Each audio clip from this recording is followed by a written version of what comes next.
손이 떨리고 걷는 게 예전 같지 않다면 혹시 내가 파킨슨병인가? 걱정부터 앞설 겁니다. 혼자 고민하지 마세요. 오늘 바로 이 파킨슨병에 대한 답을 함께 찾아보겠습니다. 파킨슨과 본태성 떨림의 차이점은 꼭 구분해야 할 세 가지에 대해 알아보겠습니다. 근데 이제 대부분 파킨슨 증상은 손 떨림부터 온다고 말씀드렸잖아요. 근데 이게 이제 그 파킨슨 본태성 떨림 플러스하고 조금 구분이 안 될 수가 있어요.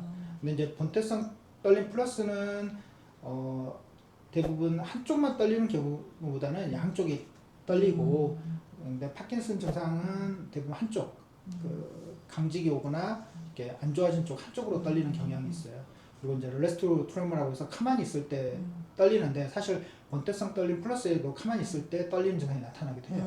그래서 증상만 갖고 구분이 안 되는 경우도 있어요. 맞아요. 그래서 저는 이제 이러한 증상들이 어떻게 시작이 됐고 어떤 식으로 좀 진행되고 있는지를 좀 자세하게 살펴야지만이 조금 구분이 될 수 있고, 혹시라도 이제 그런 것들이 의심이 된다 그러면 뇌촬영,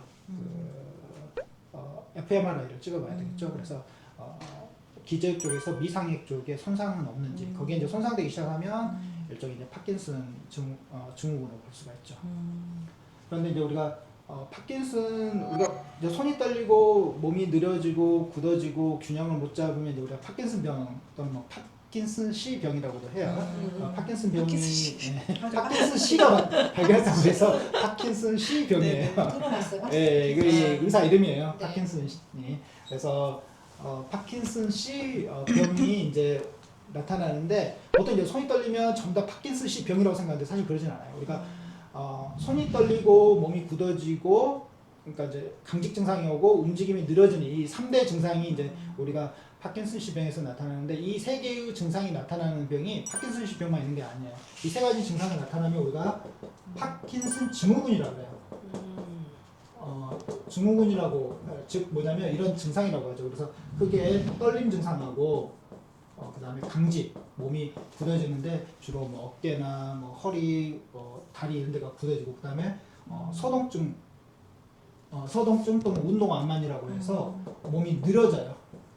네, 몸이 이렇게 움직일 때 이렇게 천천히 움직이는 증상이 오게 되죠. 그리고 이제 마지막에 이제 이런 증상이 진행돼서 이제 균형도 안 되고 보행장애가 오게 되죠.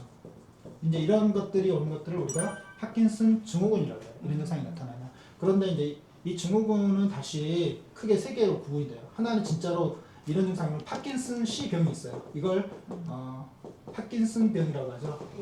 이게 우리가 전형적인 파킨슨 병으로 이걸 말하고요. 두 번째로는 이러한 증후군을 일으키는 2차성 파킨슨병, 2차성 파킨슨 증후군이 있어요. 예를 들면 교통사고 나고 머리 꽉 다쳤는데 이런 파킨슨 증후군이 나타나는 경우예요. 이건 뇌 퇴행으로 인한 건 아니잖아요. 그쵸. 갑자기 머리를 다쳤다든지, 또는 이건 이제 2차성 파킨슨 증후군이라고 하잖아요. 그리고 뭐 두부 외상, 교통사고 나가지고 그대로 막 손을 떨어. 이건 이제 파킨슨 병은 아니에요. 2차성 머리를 다쳐서. 또는 뭐냐면 약을 잘못 먹어서, 뭐 예를 들면 정신과약이라든가 이런 떨림을 유발하는 거나 몸을 굳어지게 하는 그런 약들이 있어요. 그러니까 약물로 인해서 유발되는 파킨슨 증후군의 경우에도 2차성 파킨슨 증후군이라고 해요.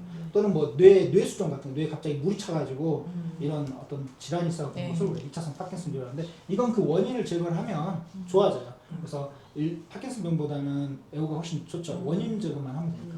세 번째가 이제 문제가 있는데, 세 번째가 이제 뭐냐면 파킨슨 플러스 증후군이라고 해요. 우리가 본태성 떨림에서도 플러스가 붙으면 안 좋다고 했잖아요. 똑같아요.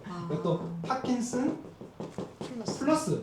지금 뭐냐면 파킨슨 증후군에다가 뭐 플러스가 또 된 거예요.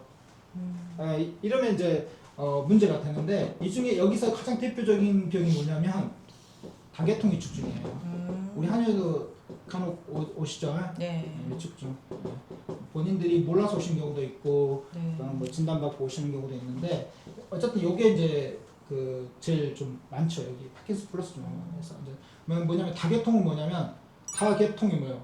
여러 군데 계통에 위축이 왔다는 뜻이에요. 전체적으로. 그러니까 우리가 파킨슨 병은 우리가 신경학적으로 보면 중뇌에 있는 흑질이라는 부위에 있는 도파민을 만들어내는 신경세포가 손상이 돼서 오는 병이란 말이에요. 원인이 딱 중뇌 흑질이라는 부위예요. 딱 한 군데만 여기가 원이 돼요. 그래서 이 신경세포에서 만들어내는 도파민이 부족해져서 오는 문제죠. 근데 이 도파민이 어디로 공급이 되냐면 우리가 기저액 쪽으로 공급이 된단 말이에요. 근데 도파민이 기저액 쪽으로 공급이 돼서 이 기저액이 활동을 해야 되는데 이게 부족해지니까 어땠어요? 기저액 활동성이 떨어지는 거죠. 기능이 떨어지는 거죠. 근데 기저액은 자동차로 표현하자면 엑셀과 브레이크 같은 역할이에요. 움직여야 할 네. 때는 엑셀 기능을 하고 멈춰야 될 때는 브레이크를 해야 운동돼서, 되는데 그렇죠. 그러니까 이게 브레이크가 잘 안 되니까 어떻게 돼요? 떨리는 손이 거죠. 떨리죠. 네. 그래서 분태성도 기저액이 약해서 나오는 증상이에요. 버튼 좀 달라요. 아. 기저액 쪽에도 문제가 있을 수도 있고 뇌관 아, 쪽에 다른 문제가 쪽으로. 있을 수도 있고 아. 손해 쪽에도 문제가 있을 수도 있고 네. 어느 쪽에 있느냐에 따라서 좀 차이가 있는데 주로 본태성은 그 어디와 관련이 깊냐면 뇌관 쪽에 더 관련이 좀 뇌관 쪽. 깊어요. 네.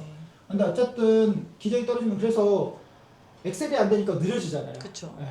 그 다음에 브레이크 안 되니까 떨리고. 네. 그래서 이분들 그 파킨슨 환자분들 제일 증상이 뭐예요? 출발할 때 출발이 안 되잖아요. 엑셀이 잘 안 네, 되니까 맞아요. 이게 출발하려고 하면 잘 안 돼. 출발하면 또 괜찮아져.